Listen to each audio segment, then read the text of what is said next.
Bismillahirrahmanirrahim. Assalamualaikum warahmatullahi wabarakatuh.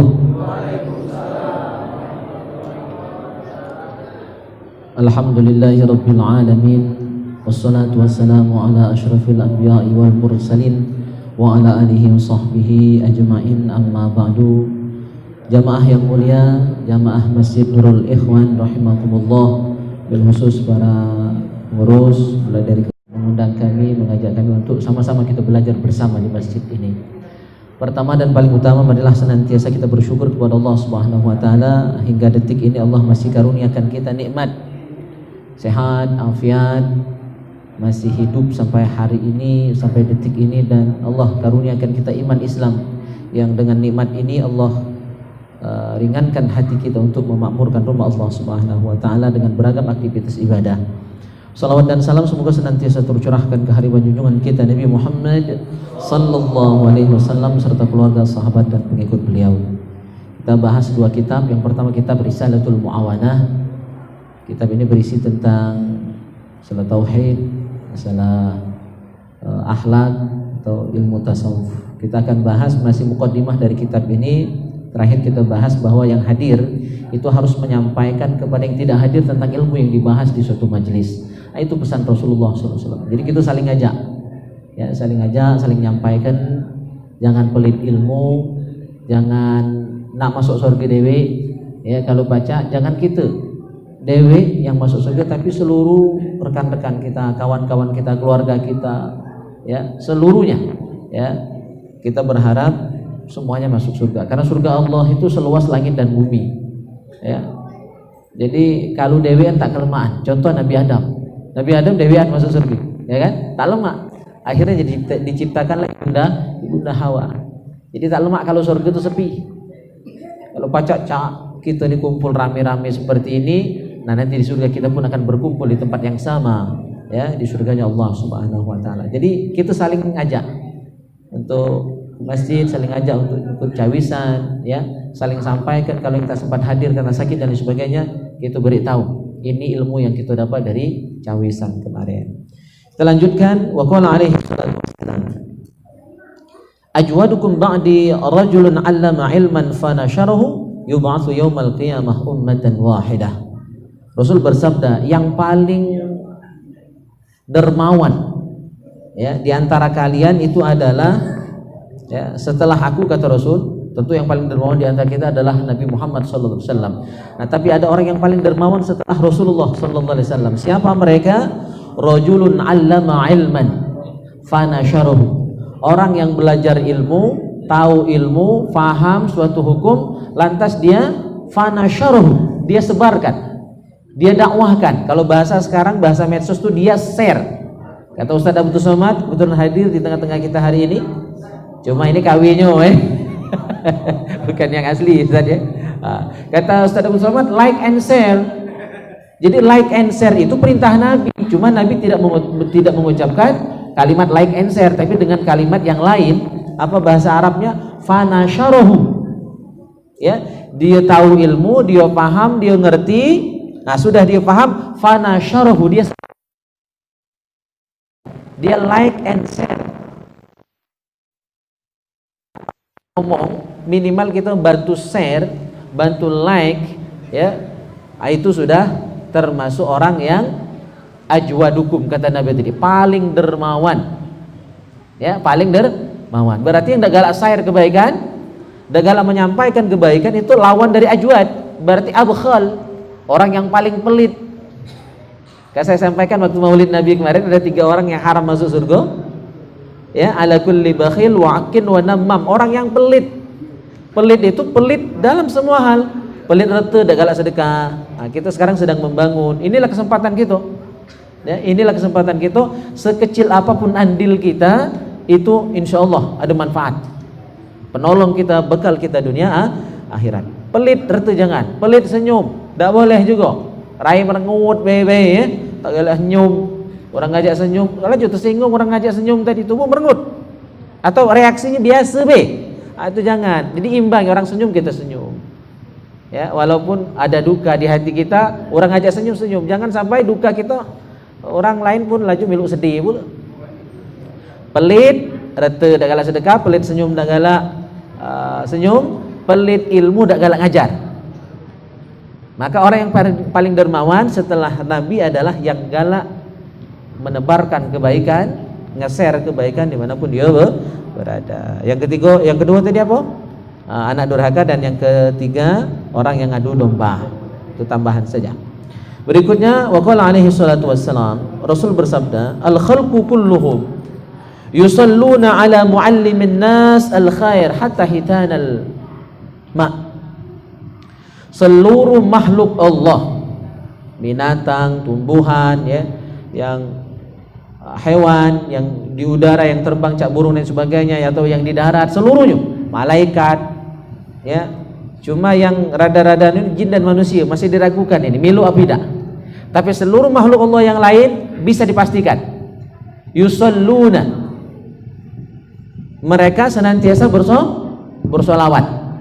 Arti bersolawat itu makhluk Allah tadi membacakan doa, ya, membacakan doa, memohonkan rahmat Allah, membacakan istighfar untuk siapa?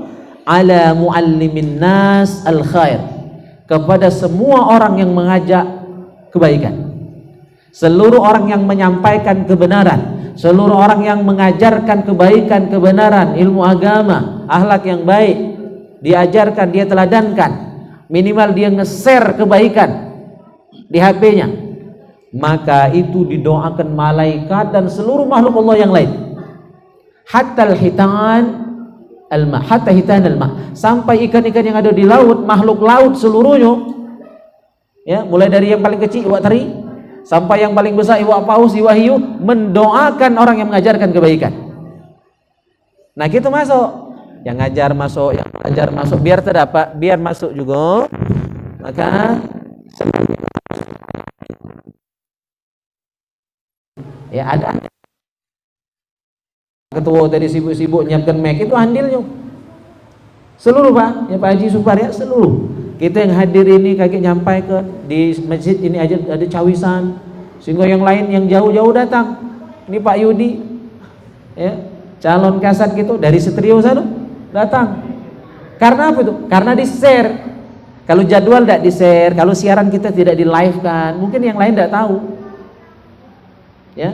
Nah, jadi kita luruskan niat, di live kan seperti ini, kita mohon kepada Allah, kita bersihkan hati kita dari niat-niat yang salah, ya. Niat kita murni untuk linashril ulum, mendakwahkan ilmu, menyebarkan kebaikan. Karena orang yang mendakwahkan kebaikan, dia akan didoakan seluruh makhluk Allah, di darat, di laut, di langit, di udara, seluruhnya mendoakan orang-orang yang menebarkan kebaikan. Tapi sebagai motivasi awal kita bahas fikih, ya, sudah cukup kita bahas kitab Risalatul Muawanahnya.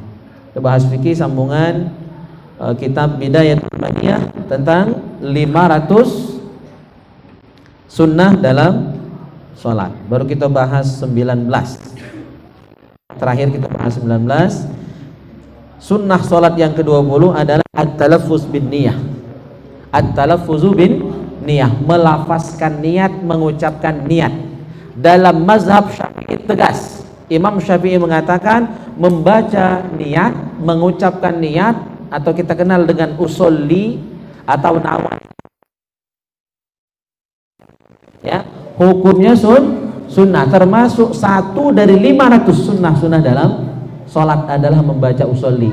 Orang nak bilang bid'ah, lajulah, ya, itu pakaian mereka, tapi tolong hormati kita yang make. Nah, kita saling hormati baik. Sebagai saya katakan, dua hal yang harus kita betul-betul mampu membedakannya, salah dan beda. Kalau salah benari, ya, kalau salah benari. Pak Haji Supar sering benari wong salah, karena beliau apa, termasuk pengawas, ya kan, nandani sekolah biar bagus, ya kan.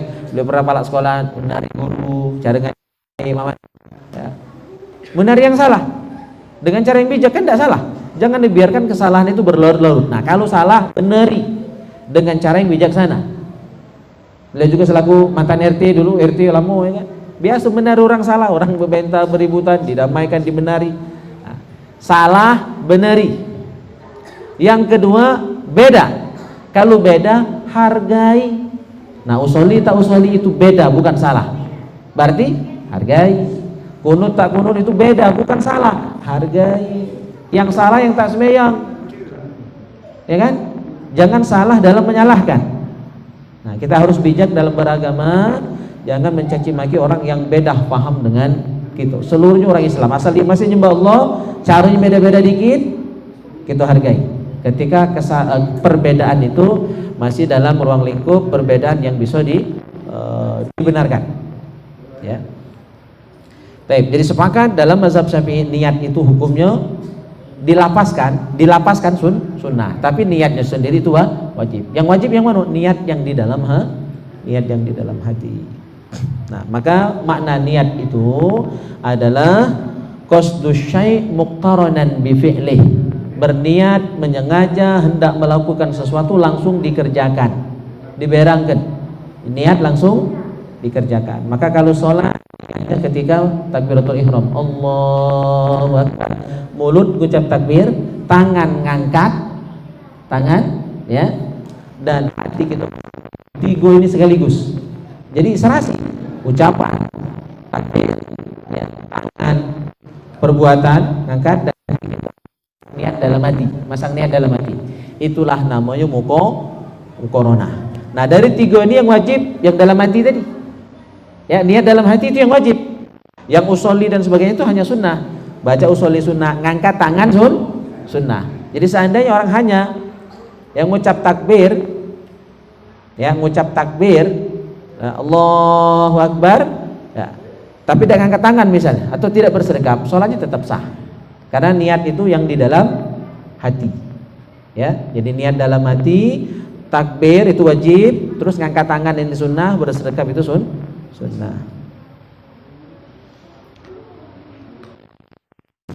Wa mahalluha al-qalbu, letak niat di dalam hati. Wa qad syuri'at li tamyizil 'adat 'anil ibadah. Fungsi niat itu diucapkan ya untuk membedakan antara ibadat dengan adat. Ya, jadi tujuan lapas niat itu untuk membedakan mana ibadat, mana adat. Ya, misalnya kita mandi. Untuk membedakan mana mandi wajib dengan mandi sunat, mana mandi sehari-hari, itu diniat. Ya kan? Niat yang membedakannya. Kalau mandi wajib harus ada niat supaya sah.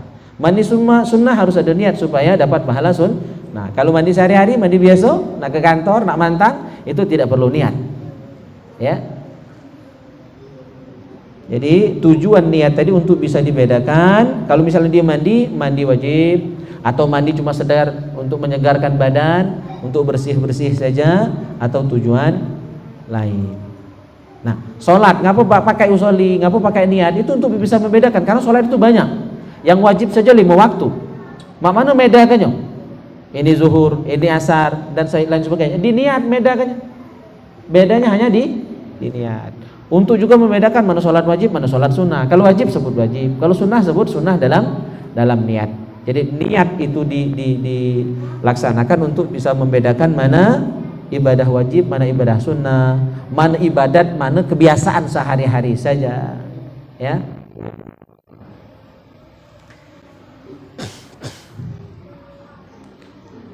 Amma talaffuz fa fil mazhab annahu sunnah. Jadi ternyata 4 mazhab itu sepakat bahwa melapaskan niat itu disyariatkan. Kalau Syafi'i jelas sunnah, ya, tidak ada ragu-ragunya. Memang ditegaskan oleh Imam Syafi'i mengucapkan usolli, nawaitu dan lain sebagainya itu hukumnya sunnah. Tujuannya pembaca usolli, ya, liyusa'idal lisanul qalba, supaya nanti waktu masang niat di hati, lidah kita itu sudah bisa membantu ketika nanti masang niat dalam hati. Sudah diucapkan lebih awal.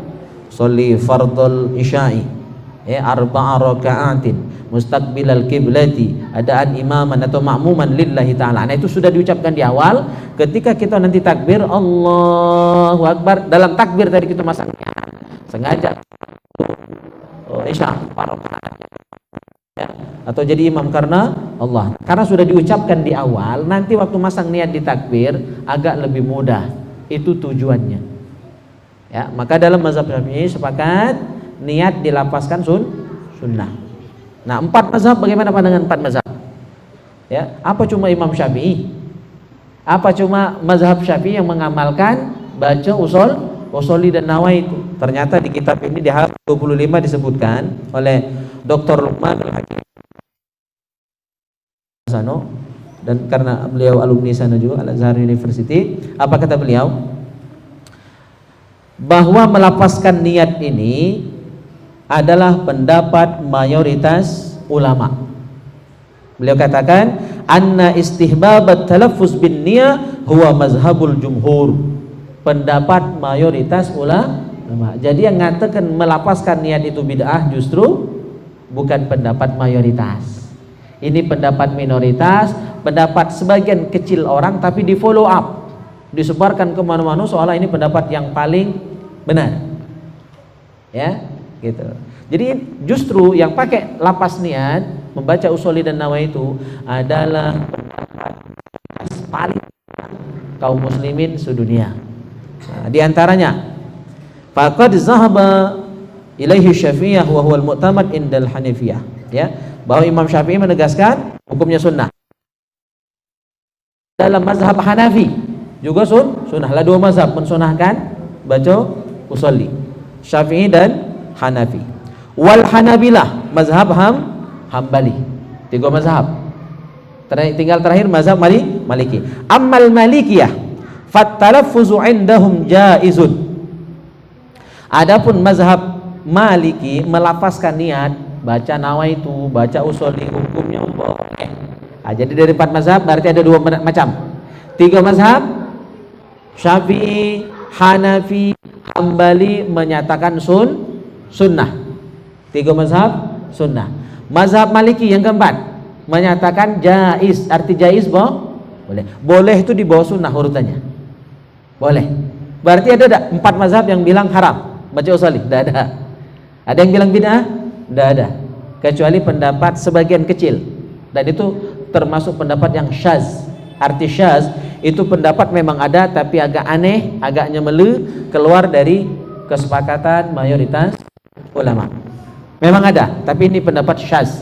Arti syaz tidak perlu digunakan, ya, tidak perlu dihiraukan karena itu pendapat yang aneh.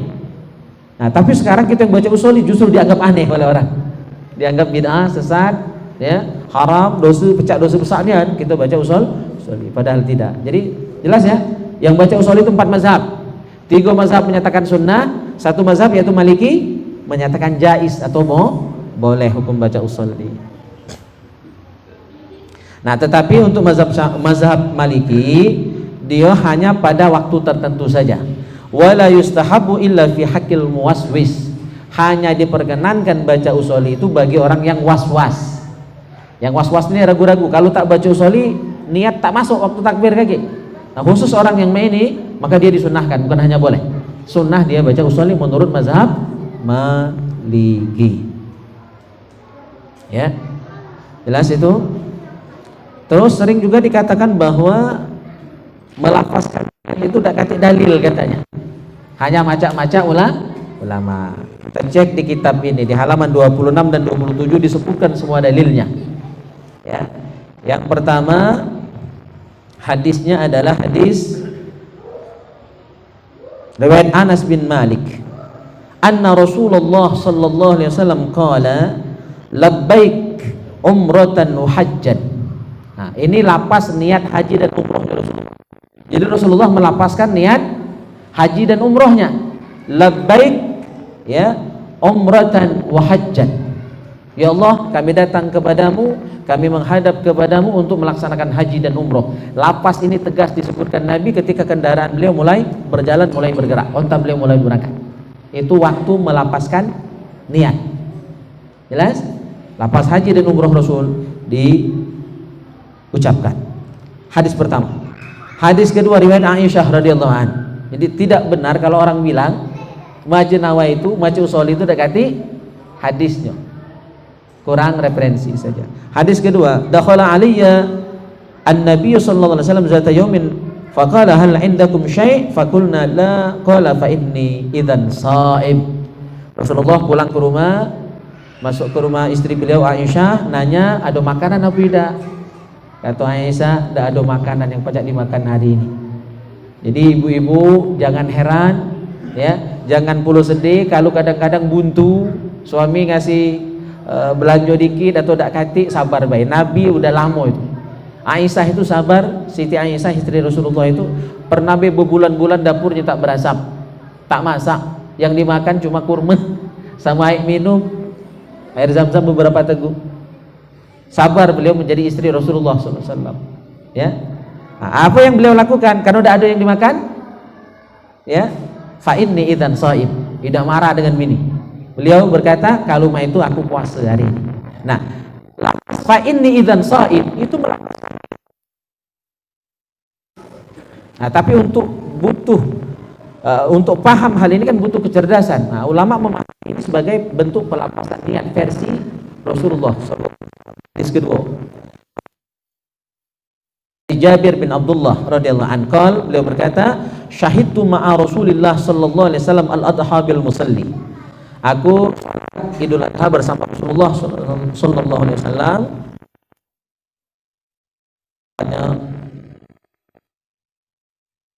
Falamma qadha khutbatahu nazala min minbarihi wa utiya bi kabshin fadhabahahu Rasulullah sallallahu alaihi wasallam biyadihi.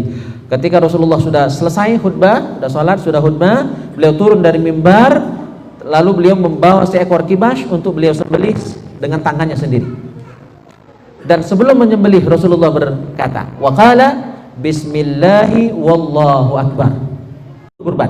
Jadi yang buntu, yang miskin, kurbannya langsung ditanggung oleh Rasulullah sallallahu alaihi wasallam. Nah, ini khusus Nabi, Pak. Khusus Nabi, seekor kambing cukup untuk beliau dan seluruh umatnya yang buntu. Kita tidak baca nak melo, ini khususnya. Jangan salah paham. Kaget kita kurban seekor kambing serumah disebut kalau namanya. Ini banyak yang tidak paham.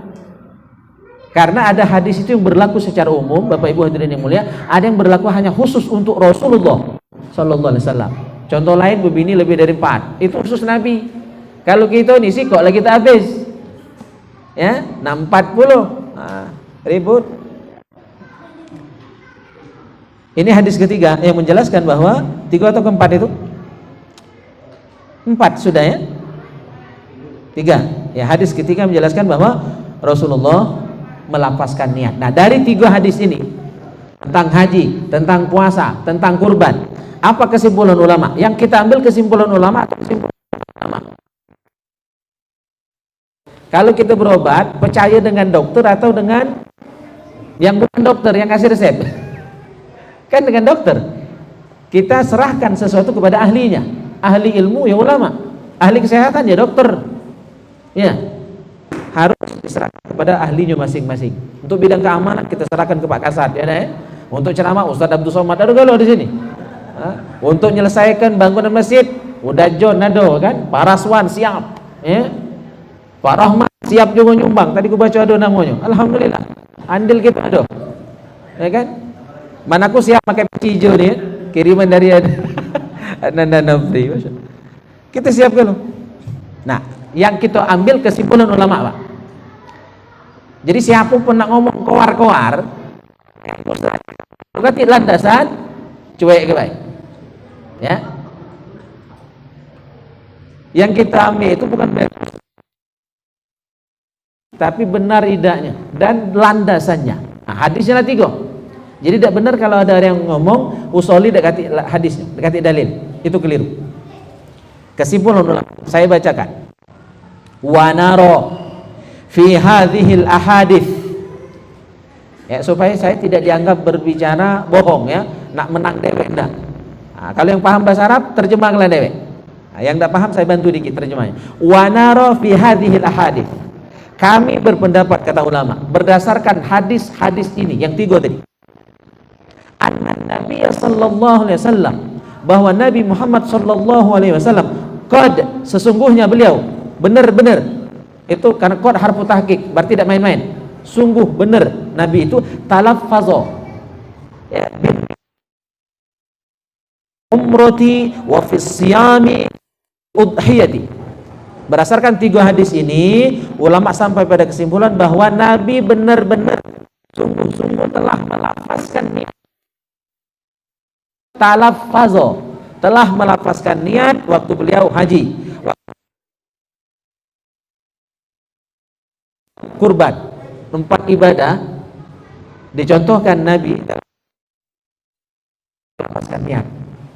Cuma bedanya lapas wudu, niat wudu, lapas niat sholat tidak dilapaskan. Ada riwayat tentang itu. Ini yang membuat orang salah paham. Nah, maka kalau tidak ngerti hukum, tidak belajar usul fiqh, tidak belajar fikih, agak tidak nyambung di akhirnya. Nah, berdasarkan hal ini, faqasa al-jumhur, maka mengkiaskan 4 ibadah ini. Ya, jumhur itu artinya mayoritas ulama. Nah, yang minoritas, tentu yang mayoritas. Nak buat gerbang itu, si kok tidak setuju, si kok yang tidak setuju, mayoritas setuju, lanjut bangunan gerbang itu, bangun, lanjut, cuek, kebayang si kok, dua kok tidak setuju tadi, ya, cuek kan, masjid ini, amal sudah mulai dibentang, dari awal sampai sekarang sebenarnya kan, tidak setuju si kok dua, ya pindah masjid lain, tidak setuju kan, ya, yang setuju lanjut sholat di sini, mentakut mati, leri, ya dah. Pakailah masker sepanjangan, tidak bermasker. Ya, yang aman-aman be, Pak Ustadz Amril Nurman ya, lanjut. Ya. Ambil yang mayoritas. Dan itu pesan Nabi, ikuti as-sawadul a'zam. Itu pesan Nabi. Jadi kita bukan main-main, ya Pak Bani ya. Ikuti mayoritas itu perintah Nabi, ikuti as-sawadul a'zam kata Rasul, ikuti golongan mayoritas. Nah, lama mayoritas berpendapat sunnah baca usolli. Ada orang ngomong sekok 2 bid'ah, yang mana tuh pakai? Yang pakai usolli. Ya, gitu. Tapi kita mau hormati yang tak pakai lagi lah. Nah, ulama mayoritas akhirnya mengkiaskan itu menyamakan hukum, ya, satu hukum dengan hukum yang lain. Akhirnya disimpulkan jadi sama itu. Saya maurada bijami'in anna kullan ibadatun muftakiratun ila niyatin. Ulama dengan 4 ibadah tadi mengkiaskan berarti seluruh ibadah yang lain. Kan 4 itu contoh saja. Bahkan sebenarnya orang yang cerdas itu hanya cukup dengan 1 contoh. Ya, makanya kata ulama itu az-zakiyyu man fahima bimithalin wahid. Orang yang cerdas itu hanya dengan 1 contoh dia ngerti. Itu cerdas. Hanya dengan 1 contoh dia paham. Inilah 4 contoh masih tak ngerti, masih nak ngomong kata dalil, itu buyat. Ya. Saya hanya memahami secara mafhum mukhalafah. Mafhum mukhalafahnya begini, ya, ulama bilang az-zakiyyu man fahima bimithalin wahid. Orang yang cerdas itu yang hanya dengan 1 contoh dia paham, dia ngerti. Ada yang lebih cerdas lagi, tak kasih contoh dia paham. Oh, itu paling pintar itu, jenius. Inilah 4 contoh. Soal matematika oleh Bu Guru ditulis 4 contoh dikasih. Nah, dibuat soal cuma sikok soalnya. Tak ngerti Bu. Ujian anak gitu. Itu nak diberi berapa contoh masih tak ngerti, itulah yang model itu. Teka, keras kepala, kering otak yang model itu. Nak diterang ke panjang lebar, kalau orang tak galak, tak ngerti, tak paham, saya tak nyambung. Ya. Jadi dengan 4 contoh tadi ulama sampai pada kesimpulan berarti seluruh ibadah boleh melafazkan niat. Ya, seluruh ibadah, karena seluruh ibadah membutuhkan niat. Salat butuh niat, wudu butuh niat, mandi wajib butuh niat, istinja butuh niat. Nawaitul istinja'a minal bauli wal ghaiti fardhan lillahi ta'ala. Seluruh kan ada niat. Maka setiap ibadah yang membutuhkan niat, sunnah juga niatnya dilafazkan. Sebagaimana Nabi melafazkan niat haji, melafazkan niat umroh, melafazkan niat puasa, melafazkan niat kurban. Itu 4 contoh. Jelas ya? Nah, sudah. Sampai di situ ada yang nak ditanyakan. Ngapa suara itu?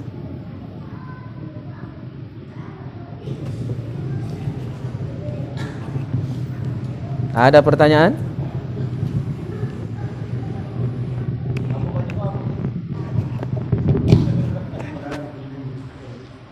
Baterai.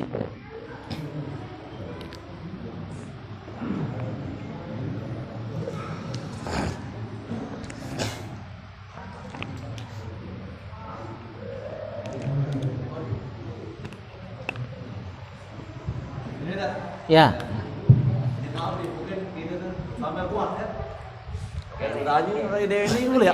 Oh iya. Biar masuk Facebook.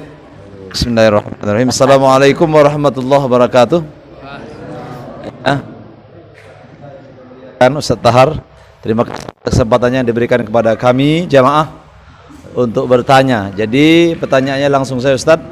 Masalah yang teka tadi kan. Nah, ini aku nih bukan teka.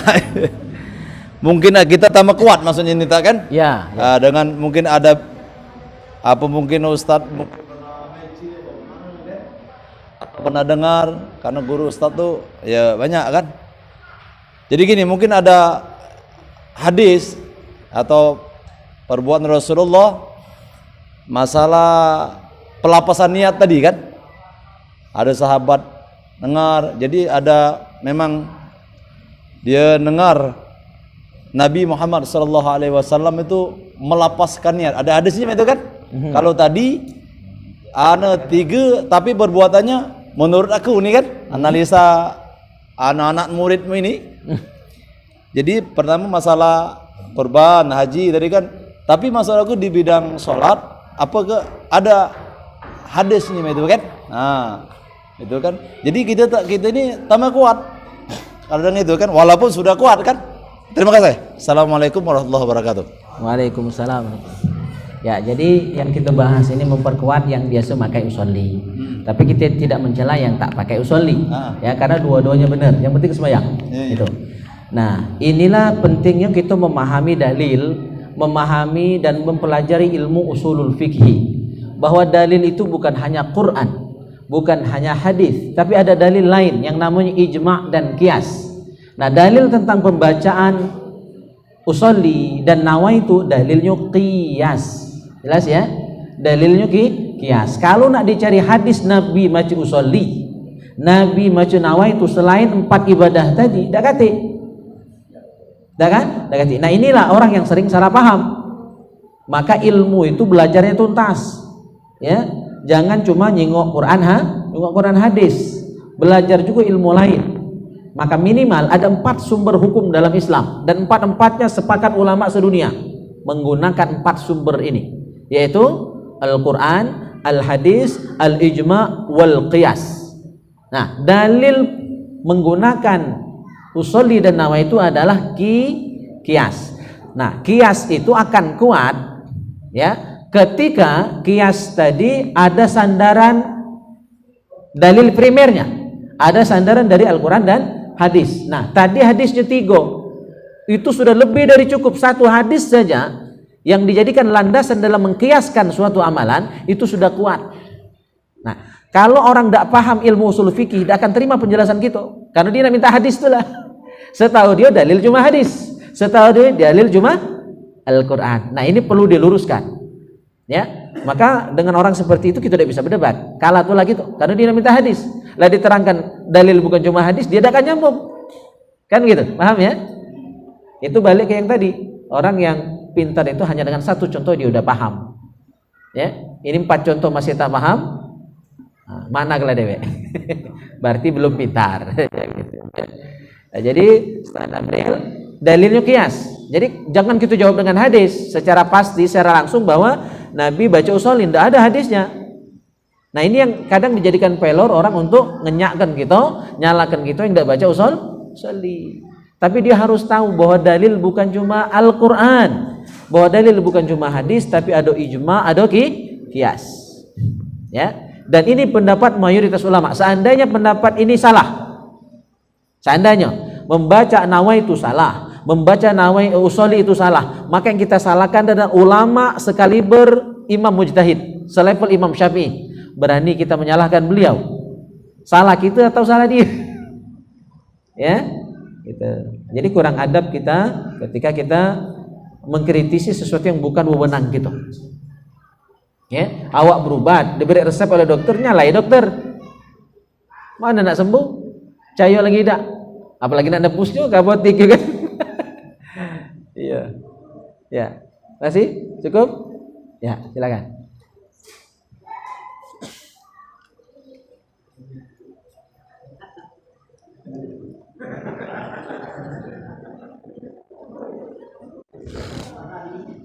Assalamualaikum warahmatullahi wabarakatuh.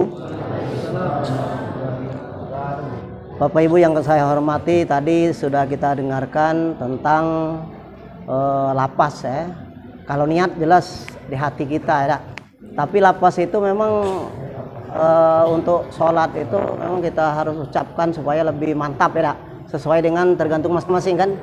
Tadi sudah dijelaskan Ustadz bahwa lapas itu diucapkan pada waktu sebelum kita ngangkat takbir kan.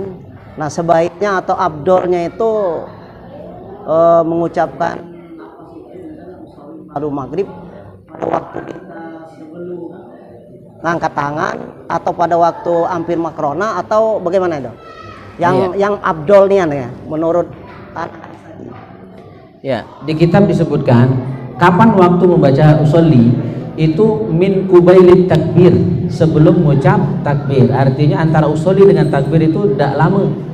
Jadi kita contohkan, misal isya nanti usolli fardal isya'i arba'a raka'atin mustaqbilal qiblati adaan imaman atau ma'muman lillahi ta'ala, langsung Allahu Akbar, jangan ada jeda lama, supaya niat tadi lebih mantap, tidak terhalang, tidak diselingi oleh gawe lain, sehingga betul-betul bisa meresap nanti ketika memasang niat di dalam hati yang kita kenal dengan muqaranah. Nah, saya perlu tegaskan juga, saya tahu juga kadang-kadang kita makmum baca usolli telat ya, imam lah takbir kita baru nak baca usolli ya, itu telat, takutnya ketinggalan takbiratul ulanya imam. Jadi usolli itu tidak masalah duluan atau barengan sama imam, tidak jadi masalah. Yang biasa pakai usolli, yang tidak kan tidak jadi masalah, kita tidak memasalahkan. Kita yang baca usolli ini yang disalah ke kawan, kita menghormati mereka, kita tidak menghormati mereka, tidak menghormati kita, kan gitu.